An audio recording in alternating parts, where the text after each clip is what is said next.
Ladies and gentlemen, welcome back to Watches and Whiskey. I'm your host, Cameron Lemke.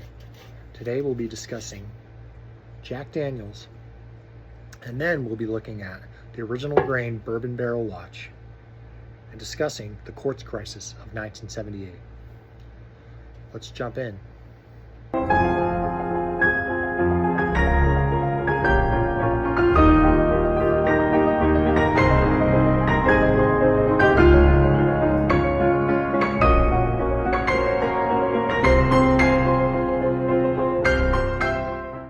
Start by discussing Jack Daniels. Founded in 1866, it was created, you guessed it, by Jack Daniels. Now, Jack Daniels was passionate about his whiskey brand, and it's very important to note this is Tennessee whiskey, not a bourbon. Now, Jack Daniels, he used an interesting process to create his whiskey by charcoaling the barrels to give it a unique kind of charcoal taste.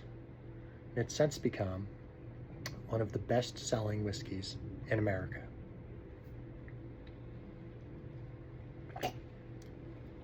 An interesting story about Mr. Jack Daniels is he actually died by kicking a safe, and he kicked it so hard he injured his toe and ended up croaking. But the brand's carried on since then, and it's become, like I said, the most popular brand in America and an absolute icon. So smooth to go down. Absolutely amazing. Can go with anything. You got Jack and Coke. You can pretty much put Jack in anything and it'll be absolutely delicious. Now it's time to talk about some watches. And before we deep dive into some of the differences between quartz and mechanical watch, I just want to first talk about Original Grain. And I think it's such a cool brand. It basically uses bourbon barrels on the face of the watch, which is so unique and so cool. I have to thank my mother-in-law, Lorraine, for getting me this one. And I think it's such a unique watch. Now let's talk about quartz versus mechanical. Now let's talk about quartz versus mechanical. And for this, I brought back our old friend, the Hamilton Jazzmaster. Now, if you look here, the first thing you'll notice is the second hand. You'll see this ticking motion right here on the quartz watch. While on the mechanical, you see more of a sweep. Now, to really get a good picture, you got to look at the insides. This right here, as you'll see, is using a ticking motion and a series of gears and levers to power the watch, while this uses a battery to power the whole watch. Now, the movement for this is going to be way more expensive, and it's much harder to do, while this one here is going to use kind of just a cheap battery, which is easy to replace. They usually die about every 3 to 5 years, and it takes about $5 to replace the battery. Now, what you may not know is which one is more accurate to tell the time. And that would actually go to the quartz watch. They are significantly more accurate at telling time than mechanical. And because of that, you would think these would be more expensive. But I think more people are paying for the mechanics inside a mechanical watch. And that's kind of what brings up the value of them. Now, we can't talk about quartz versus mechanical without discussing the quartz crisis of 1978. If you'll recall to my first video, I briefly mentioned it, but I think it's about time we get into more detail. Christmas Day, 1969. It was a quiet Christmas morning.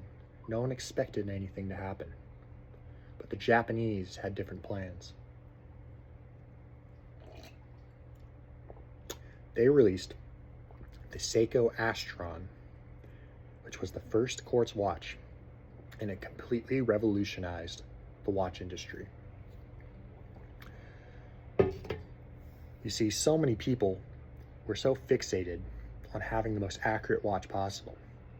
And when this cheap, really inexpensive watch was beating out every expensive mechanical watch industry like Rolex, it was just mind-blowing to everyone at the time.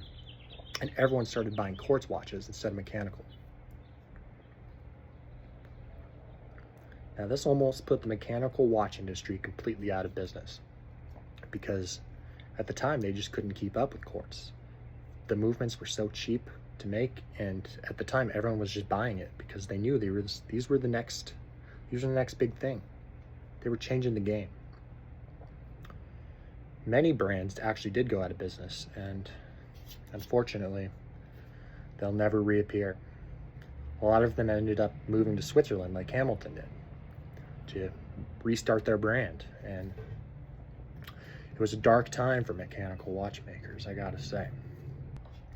Now this peaked around 1978 when quartz watches actually overtook mechanical watches in sales, and you know, it was bad. But in recent years, mechanical watches have made a comeback as people started to appreciate some of the intricacies and details, and some of the fine tuning that goes into a mechanical watch.